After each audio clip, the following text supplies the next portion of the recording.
Welcome to the EarthWorks podcast, where our team will share the jargon of carbon from many of our turf friends from the past 30 years. Hello all, and welcome to this installment of the EarthWorks podcast, hosted by me, Jack Higgins.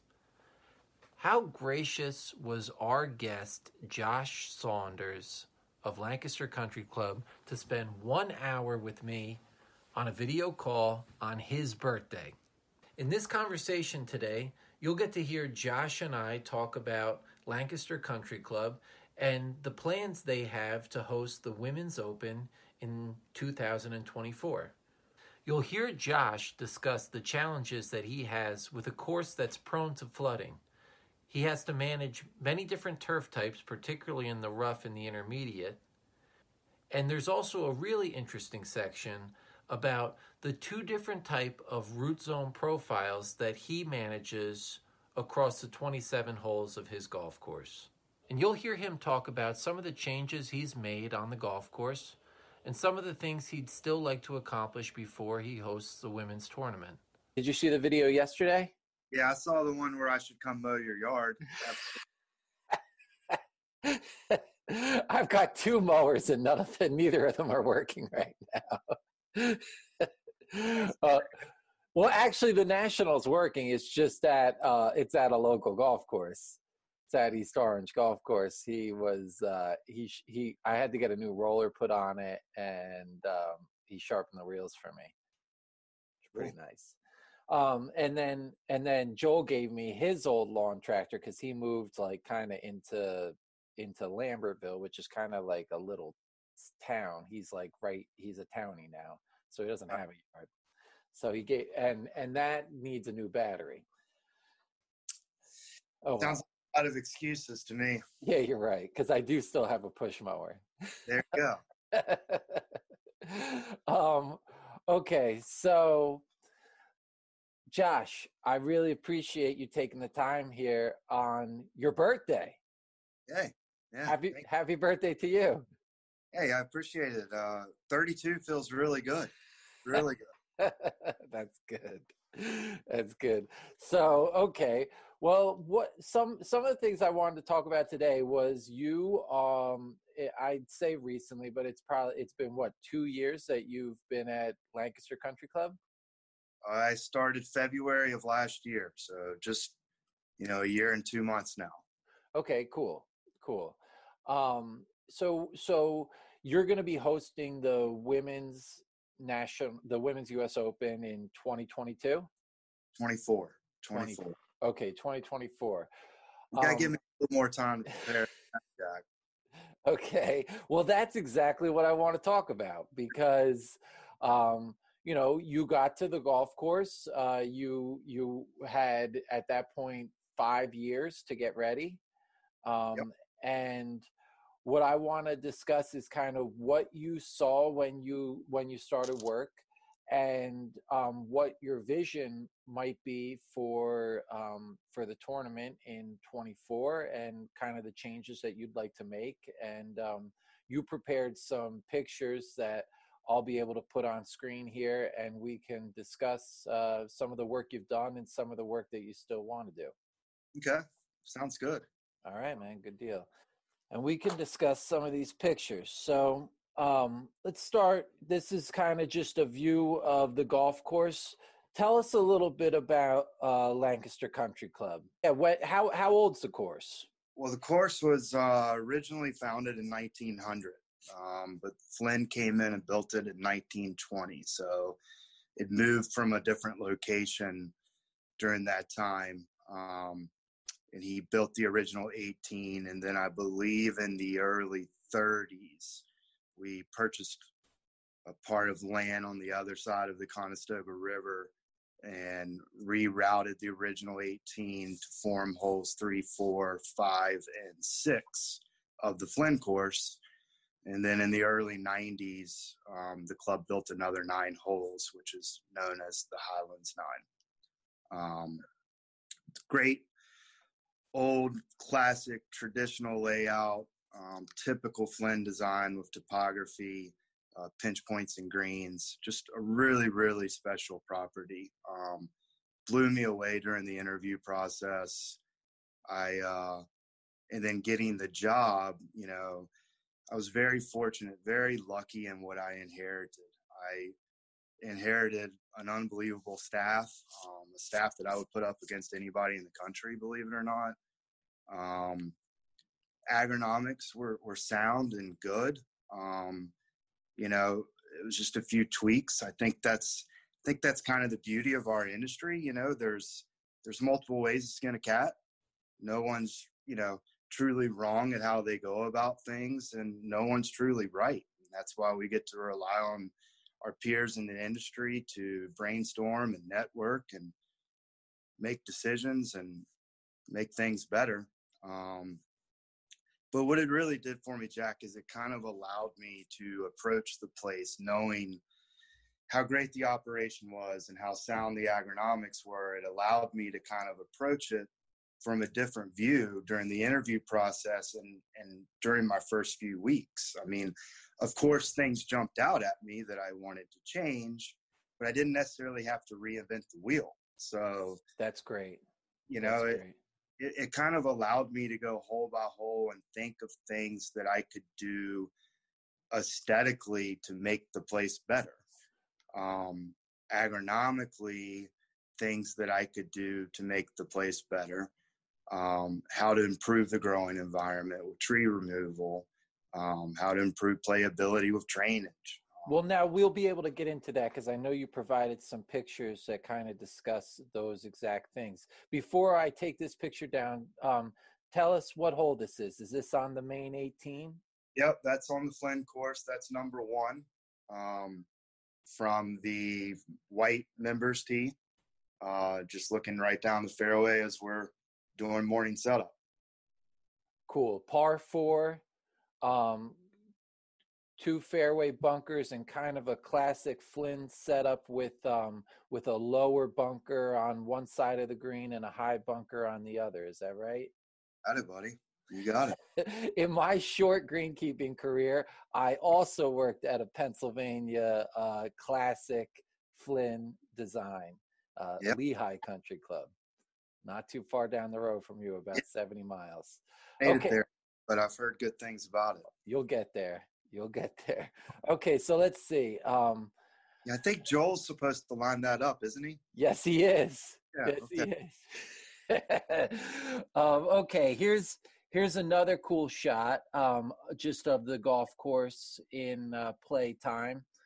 This must be from a tournament you hosted? Yeah, that's a member guest last June. That's our 16th hole, which is the signature hole of the course. Was recently in the Gap Ultimate 18. Great short little par 4. That picture is taken from the very forward tee, which was actually used, I believe, I'm sure I'll get called out on this. I think it was used in the final round of the Women's Open in 2015, in which Michelle Wee was in one of the next to last groups, drove the green and all that good fun stuff. Oh, that's cool, man. Great short little par 4 with a lot of thoughts off the tee, whether to lay up short of the bunkers where you see the carts in the fairway or pound a drive up into the neck and have a little flip wedge into the green. So, but it is awfully protected there in the approach. By far, probably my favorite hole on the property. Oh, that's great. So, some of the things I notice here is your detail work at this point last summer was really on point, but I know that you really put a lot of effort into that, especially through the springtime. I'm seeing how pure this rough looks, but that's something that we can discuss because I know that you've provided a picture of some POA in the rough. Yeah, there's a little bit of POA out there, but I think, that's common with a great old classic golf course. I mean, when a golf course has been maintained for, 100 years now, I guess, right? Yep. You're going to have that that stand of healthy POA in your rough, it's just going to be really hard to eradicate. I mean, just the perfect seed bed. So, I remember very, very vividly this time last year, calling a lot of my peers and just kind of just being blown away by the amount of POA in the rough. I mean, I came from Pittsburgh, which, arguably could be the POA capital of the world. So Sure. not that I was uncommon to the plant, and whether it be a nuisance or something you want to maintain, I was just extremely overwhelmed with the amount I had in the rough, because knowing my marching orders to, keep POA out of playing surfaces, how was I able to do that with the amount of population I had in the rough? Now, what's your irrigation coverage out there? It's wall to wall. The club invested into a state-of-the-art system. Yeah, a couple of years ago. Sorry, long week. Oh, it's all good, man. It's all good. So if you do, if you do want to eradicate this POA, or what do you think is going to be your process moving forward the next 5 years to try and get things as pure as possible going into the tournament? Well, it's definitely going to be a process. And I mean, I think you just pegged it. It's yearly. I mean, if you go to some of the other pictures of the POA, especially in the rough, I mean, you can truly see it. Okay, so talking, Josh, about the POA in the intermediate here. Yeah, so to my point of working from tee to green, with playing surfaces, this is what really jumped out to me this time last year, because what you're seeing there is from our 7th fairway, which unfortunately, as I refer to our membership, has the dreaded F word occasionally throughout the year. Okay. Too much, too often, to be honest with you. Sorry, I had a call. But so a lot of this fairway has been sodded. A lot of this fairway and intermediate cuts been sodded throughout the years. So here you can clearly see the definition of low mo blue that was put in the fall of 2018, after just an awful year here in the Lancaster area with rains. So you can see kind of an idea of what a lot of the intermediates look like on the rest of the property because of POA and bent grass contamination. So my mindset, immediate thoughts right out of the gates was, I have to do an intermediate project. To me, there's no more important cut on the property than a walk path and intermediate cut, because it truly frames the golf hole. Absolutely. So if it is clean and pure and perfect, it's going to provide that definition for everyday member play, for your tournaments. And, for me, I have to have in the back of my mind how we're going to look on TV. So we're going to start that project this fall with sodding out all our intermediates and walk paths throughout the property. That's cool. So we're also here, I guess we're looking at photo of some more. Yeah, that's just some, just to show the POA population in the rough. I mean, I know I speak for a lot of old classic traditional courses that I'm sure they're seeing the exact same thing. Mm-hmm. So if you go to the next picture, Jack. Let's see. You just missed it. That one, yep. So these are some side spots of stump holes less than 2 years ago. So Wow. you can clearly see, how much POA. So what can I do to limit the POA in the rough? That's never going to happen, right? So unless I go through a complete rough renovation, which is, bucos and money, whether I'm sodding or whether I'm spraying or what, you're talking a lot of money. So my mindset is, what do I need to do to prevent the POA from getting into my playing surfaces? Yes. So obviously I've started to go aggressive with seed head sprays. I've done test plots throughout the property last fall of 19 and this spring to develop a game plan moving forward, for seed head prevention, wall to wall, basically, on the property. Is that so that's into the rough as well? You'll spray it out seed heads? Yeah, I'm going to start spraying everything. And will that include a fall application as well as spring applications?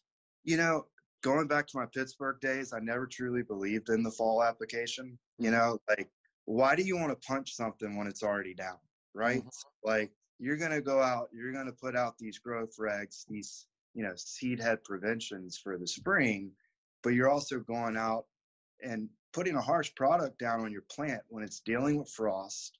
It's going into dormancy. So I was always a little hesitant about it. I mean, if you remember from your time hanging out with me and coming to me all the time out in Pittsburgh, I was always one of the first to really take his foot off the pedal in that, because I really believe in the natural process of the plant going into winter and then coming out of winter before, we start beating it up a little bit. So I think what's encouraging is like these products that are coming out with Exonerate and PoaCure, that to start playing around with these products in season to get after the POA. Obviously, water management's going to help the most to start reduce. I think that's the key word, not eradicate, but reduce the population and introduce more fescues into the rough over time. Excellent. So it will, of course, be an overseeding strategy as well, trying to get the right time to get the turf-type tall fescue in the rough. Right. Like, I remember when I first started at Longview, Pete, my mentor, Pete Went, and I, we talked all the time about, like, when is the right time to seed? It's even good for, like, regular Joes and homeowners. Like, we're always taught, seed in the fall, right? Seed in the fall. But all you're doing is disturbing that POA seed bed. Yes. You're going in and you're aerifying, or, you're taking a seeder and you're breaking that top profile. All you're doing is allowing yourself the opportunity to have more POA come, spring. So I think that's the age-old debate. I don't know if there'll ever be a right answer, Jack. Well, I mean, my 2 cents on it is that if you have good irrigation coverage, is there a wrong time, or is there a wrong time to establish your turf from seed? So there might be a wrong time for dealing with the competition, but if you can water, then you can germinate. Oh, absolutely. Yeah. I mean, I'm not saying don't do it. Right. So I'm saying, like, even throughout the summertime, when that POA doesn't do it very well at germinating, maybe, because you have good irrigation coverage, maybe you can germinate, your turf type tall fescue at that time. Yeah, that's the route we're going. I mean, obviously with my water practices, with truly believing firm and fast, we lost some POA in the rough last year. Especially in that stretch of July through mid-August where we didn't get much rain. It was typical mid-Atlantic heat and humidity. And, we lost some POA in the rough. So we went out and started seeding those areas, absolutely. I think that's just going to be the process that's going to continue each year, in addition to seed head prevention, not only on the playing surfaces, but in the rough. And I'll tell you, this is the first time, last fall, the first time in my career that I went out with Benzimec pre-emergent in the fall with the sole mindset to prevent POA on the playing surfaces. And I don't think anyone would argue we had a absolute textbook winner for POA. Yes. Right? Yes. So fairly warm, wet. And my Flynn greens are pure right now. I mean, no POA, no new POA. I'll put it to you that way. Right. That compared to my other playing surfaces, I think there's a lot of merit to it. And I think it's something I'm going to do moving forward, especially on surfaces like tees because of divots or aggressive aerification, where POA tends to come back a little faster or POA populations increase more than others. I definitely think there's some merit to fall Benzimec applications. Now, moving on to you mentioned losing turf in the rough, and also just the intense POA pressure that you have. I'm sure that events like this have something to do with it. Oh yeah, that's the dreaded F word. Okay, that's the F word we're talking about. Yeah, flood. Yeah, flood. I try not to say it that much. I think in 18 they had 11 floods, 10 or 11 floods. Wow. We had 4 for the entire year in my first year. It is April 23rd. I should know that date, but happy birthday again. Thanks. And we've already had 3 this year, so I'm not holy cow too optimistic of the season thus far. But yeah, the Conestoga, she tends to show her teeth quite a bit, and it's not so much the amount of rain that we get right here. It's the rain that happens north of us. So this is down. That's a picture of our 6th green and 7th tee. And what it is we have Stauffer's Run coming off the through the 4th and 5th and 6th holes that feed into the Conestoga. So when the Conestoga's high and beginning to crest, the run starts to back up. Therefore, water continues to back up through that whole stretch of holes.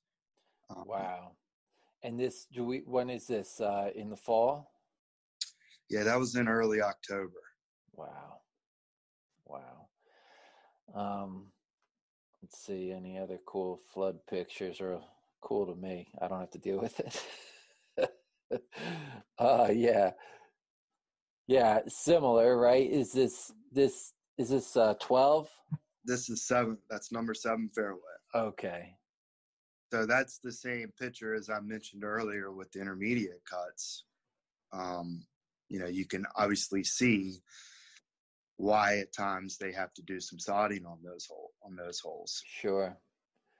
Because where's the edge of the fairway? Where's the intermediate? Right here, kind of where my cursor is, or? Yep. Yeah, pretty much. Yep. Yikes. It kind of, it reminds me of Willy Wonka. Yeah, how so? The Chocolate River. That's right. Good and brown. Right to the situation. I mean, I'll never be able to prevent the flooding here. I don't think anyone would be able to. So you kind of have to make the most of it, I guess, at this point. Well, let's talk about what you do to try and prevent that flooding. Let's see. Maybe we'll show some of this drainage work. Yeah, so we did a lot of drainage projects in-house over the winter. We actually have Motton here now doing a pretty substantial drainage project for us on our 13th hole. But, when I got here, probably 3 to 4 areas just really jumped out at me as far as needing drainage. This is our approach on number 8 Highlands. And, it was bad to the point where, there was bare soil and obviously hadn't been mowed in a while. Bent grass was shin high from where mowers were going around it, et cetera, et cetera. So, we went in and did pretty extensive drainage here. You go to the next picture, Jack. Sure. This is our 2nd fairway on Highlands, where it basically had settled off the irrigation pond, and water wasn't basically there was no surface runoff. So, just a huge area that was bare and high grass that hadn't been mowed and holding water. So we went in and stripped it, brought in material, and basically regraded the entire left side of the fairway. Wow. Did you also put internal drainage in, or is this all surface? This is all surface on this particular project that we did this past winter.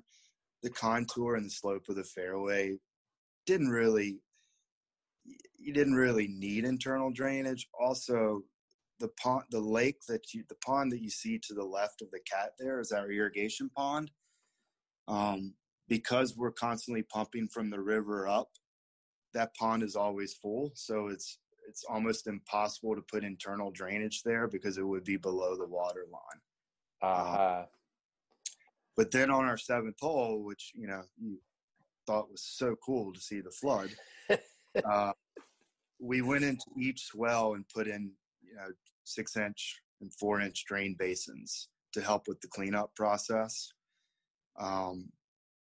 Where Todd is cutting sod there and we're putting the sod down, those areas were all just completely bare. I mean, had some grass because of the process in 18, and I know it was out of the control of the staff, of washing the silt. Silt had built up so much in those lows.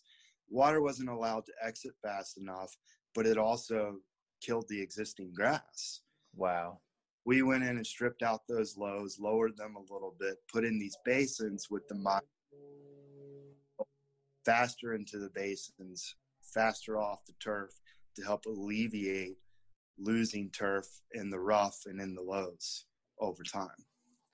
That's cool. Now, the silt, was that something that you were able to see when you cut into the profile, or did you do some physical analysis, or?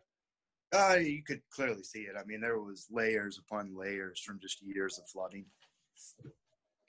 And this is our current project on 13 right now, where we're putting in a creek, a drainage type ditch going across our fairway to help with surface runoff off of our neighboring properties.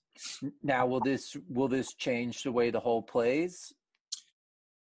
Yes and no. From the middle of the back tee, it's going to be about a 180 carry over the ditch. It's a par 5, long par 5. Well, it will be a long par 5 now, about 550 uphill. From the white tee, it's probably about a $150, $145 carry. So really shouldn't be that big of an issue unless, they have your game. Or, That's right. Or it would intimidate me off the tee, that's for sure. Or someone's just really trying to hunker down and kill it, and they actually pop it up or something in that nature. Now, the professional ladies in 24, they'll play off of that white tee. So, I would think they'll probably play off of the new blue gold tee, the new back tee. Okay. That new back tee is about 530 to 555. Wow. So I would think that would be their number.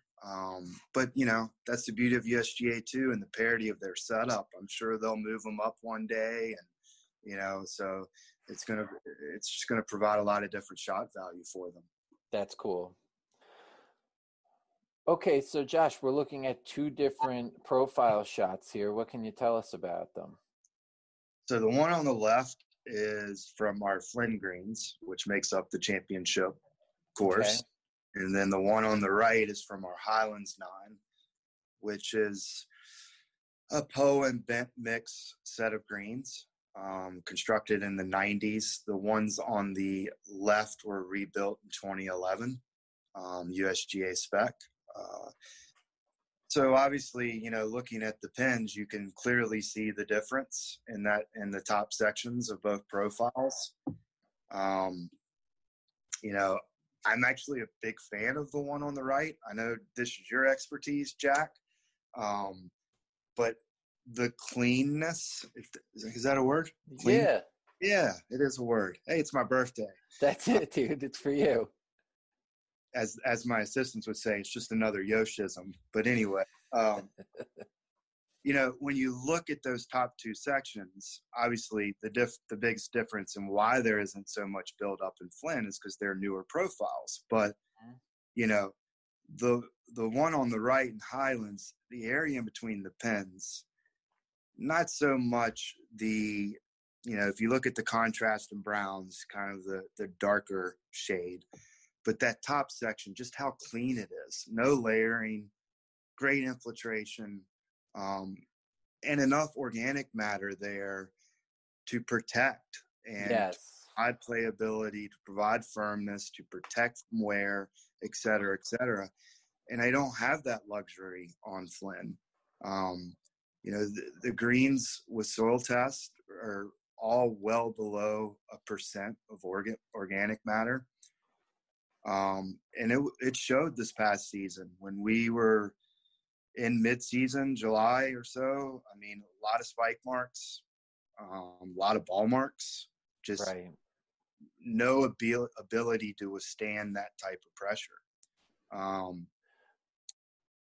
So that's kind of how you need some of that buffer there, not just for the greenkeeping aspect, but also for keeping the green to keeping the green clean from really nasty craters and ball marks, so that by time that August and September and October come, you don't have a surface that's totally pocked up. Is that what you're saying?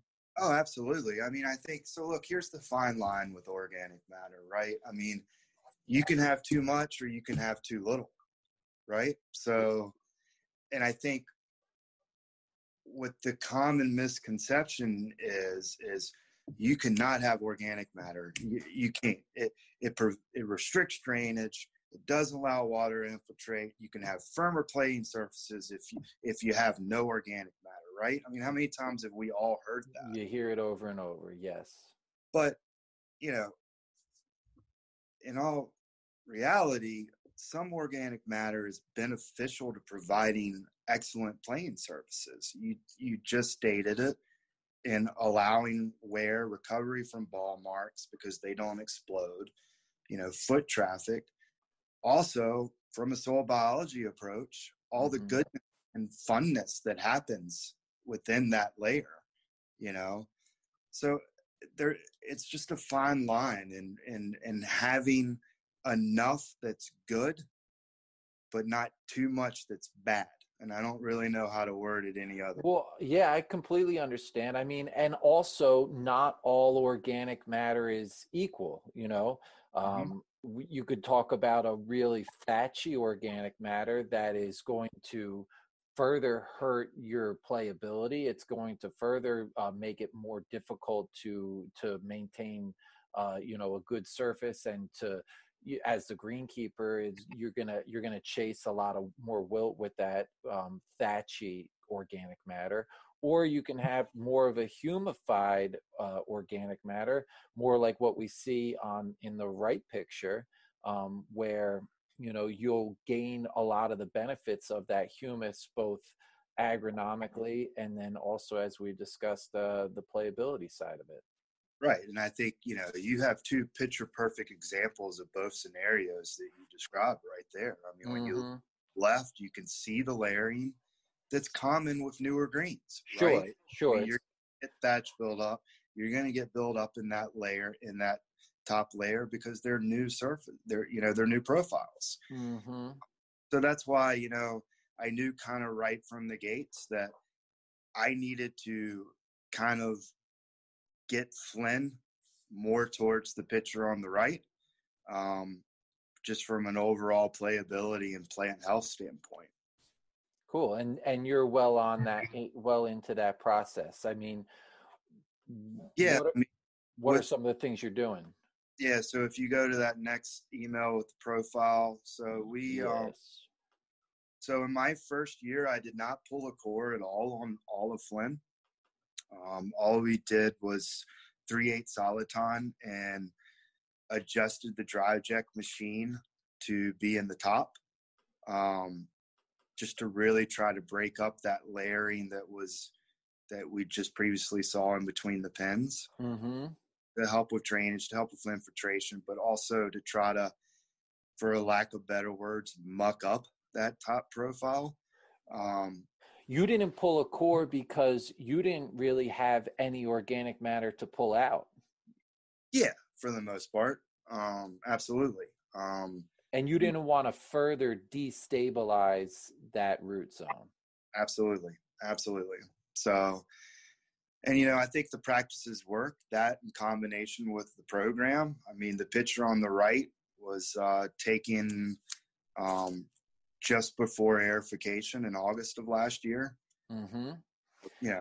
And we can see some of that humification starting to happen. Right. And it's not just the length of the roots there too for that time of the year that, make Sure. me happy. It's the fact that that core can stay solidified like that. It's stable. Right. Yeah, it's not just falling apart. So now when someone's bombing one in from like 100 yards up in the air, and landing on that green, you're not gonna explode the top half inch of the root zone. Right. I mean, over time. I mean, you can't. Rome wasn't built in a day, so That's right. it's going to take another year or two of those practices for them to truly be where I think they can be. But I think the membership was happy with the the leaps and bounds they made in year one. With Flynn compared to Highlands, all three aerifications this past year, I pulled a 5/8 core on Highlands. When I did my initial soil test, Highlands was anywhere from 2.5% to 3% organic OM compared to Flynn being less than 1%. Mm-hmm. So for the first year or two, I kind of wanted to balance that, to be really aggressive on Highlands, to try to play catch up, to get them, comparable across the board amongst all three nons. And we saw some success with that. Our OM numbers percentages dropped, not substantially, but a little bit on Highlands this past year. Well, that's cool. Yeah, and that makes sense. I mean, I guess you don't want them to drop too much, but as long as they stay relatively stable there, you're happy. So cool, like that's a good thing, or cool like you like the floods? Cool, like that's a good thing. Yeah, making sure. Cool for you and for me. Oh man. So well, we were able to get through a lot of these photos, I'd say, right? Yeah, I mean, the only other thing I would say is just, the other big thing that we've accomplished, and you got it, is the tree removal. This is probably one of the biggest projects we did thus far, is located to the left of our second green. This picture was taken again in the middle of August, right before aerification. That's at like 9:30 in the morning. The tree management program prior to my arrival was phenomenal. There are three greens on this property that don't ideally have the best growing environment. We're kind of married to the situation on two of them, our 5th and 12th holes, but two here was the third. And, by simply going in and removing some trees, we're going to get us about 2 to 3 hours of additional morning sunlight. Now you said this is at what time of day? It was right around 9:30. Wow. And so all of these trees in that grove went down?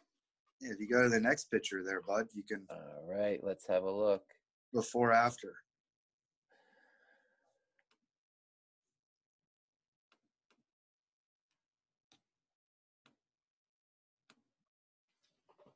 There you go. Yeah, so obviously it's a little bit different of an angle, but, in the previous picture, you wouldn't have been able to see that house. Exactly. So this is where they were removed. Right. So, and it opened up a great view of our 7th hole. I mean, just now you have this huge panoramic view coming off the 2 green. And I mean, I think as a superintendent director,